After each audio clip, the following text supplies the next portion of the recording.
ভারতের মধ্যে কোনো মসজিদ থাকবে না, মসজিদগুলোকে ভেঙে বানানো হবে সেইখানে মন্দির।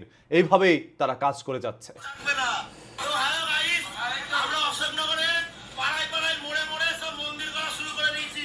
তোমরা যারা বিজেপি সেনা আছো সবাই শুরু করে দাও মন্দির করা। কোনো মসজিদ থাকবে না, কোনো মসজিদ থাকবে না। কোনো মসজিদ থাকবে না, সেখানে বানানো হবে মন্দির। এইভাবেই তারা ভিডিওর মাধ্যমে একের পর এক অরাজকতা সৃষ্টি করে যাচ্ছে। দেখেন, সব উগ্রতারই কিন্তু একটি সীমা থাকে, তারা সেই সীমা লঙ্ঘন করেছে অনেক আগেই।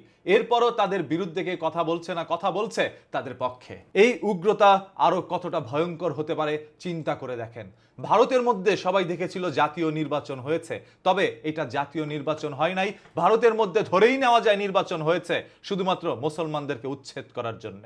তারা মুসলমানদের বাড়ি ঘরের মধ্যে ভাঙচুর চালাচ্ছে, বন্ধ করে দেওয়া হচ্ছে অসংখ্য মসজিদ, মসজিদের মধ্যে দেওয়া হচ্ছে তালা, এবং কিছু সংখ্যক মুসলমানকে তারা নির্মমভাবে দুনিয়া থেকেও সরিয়ে দেয়। সেই সকল ভিডিওগুলো ইতিমধ্যে সামাজিক যোগাযোগ মাধ্যমে ঘুরপাক খাচ্ছে। আশা করে নিয়েছিলাম ভারতের মধ্যে একটি নির্বাচনের মাধ্যমে গঠিত হবে এক নতুন সরকার, যারা জনগণের জন্য কাজ করবে। তবে এরা শুধুমাত্র হিন্দুদের জন্য কাজ করছে, জনগণের জন্য নয়। এমপি মন্ত্রী যখন বলে কোনো মসজিদ এখানে বানাতে দেওয়া হবে না, এখানে হবে মন্দির, তখন জনগণ কি করবে সেই দেশে? আপনি জাস্ট এইটা একটু নিজের মস্তিষ্কে চিন্তা করেন। আজ যারা এত নীতি নৈতিকতার কথা বলে ভিডিও বানাতেন ভারতের মাটিতে বসে, তারা কেন চুপ করে আছেন? তারা হিন্দু এই জন্যে? ভাই, আজ একজন মানুষের উপরে আঘাত করা হচ্ছে, সেই মুসলমান আপনার দেশেরই জনগণ।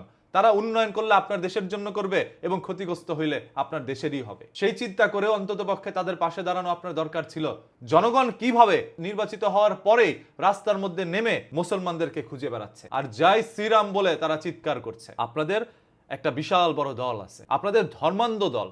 দল কখনো ধর্ম হইতে পারে না। ধর্ম এক জিনিস, দল আরেক জিনিস। হ্যাঁ, দলের আদর্শ আপনি মেনটেন করতে পারেন, তবে দিন শেষে আপনার ধর্ম যেটা বলেছে আপনি সেটার বিরুদ্ধে যেতে পারেন না। আমাদের মুসলমান ধর্মের মধ্যে তো স্পষ্ট ভাষায় বর্ণিত রয়েছে যে যার যার ধর্ম তার তার মতো করে পালন করো, অন্যের ধর্মের উপরে হস্তক্ষেপ করতে যাবা না। আর সেইখানে আপনারা আজ অন্য ধর্মের উপরে হস্তক্ষেপ করছেন, সেটাও জোর জবরদস্তি এমন ভাবে করছেন যে মানুষের বাড়ি ঘরে তাদের থাকতে দিচ্ছেন না।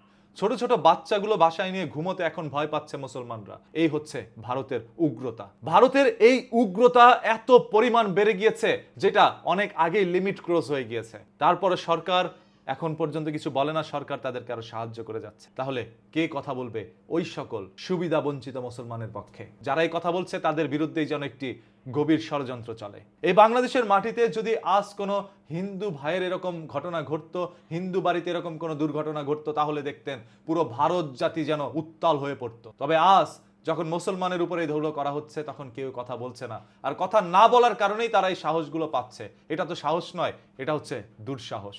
মনে রাখেন, সকল ক্ষমতারই একদিন পতন হয়, তাই কোনো ক্ষমতাই চিরস্থায়ী নয়। যারা ক্ষমতায় আছেন একদিন আপনাদের বয়স হবে এবং ওই চিতার আগুনেই ঝলসে দিবে আপনার এই দেহ। শুধুমাত্র সময়ের অপেক্ষা।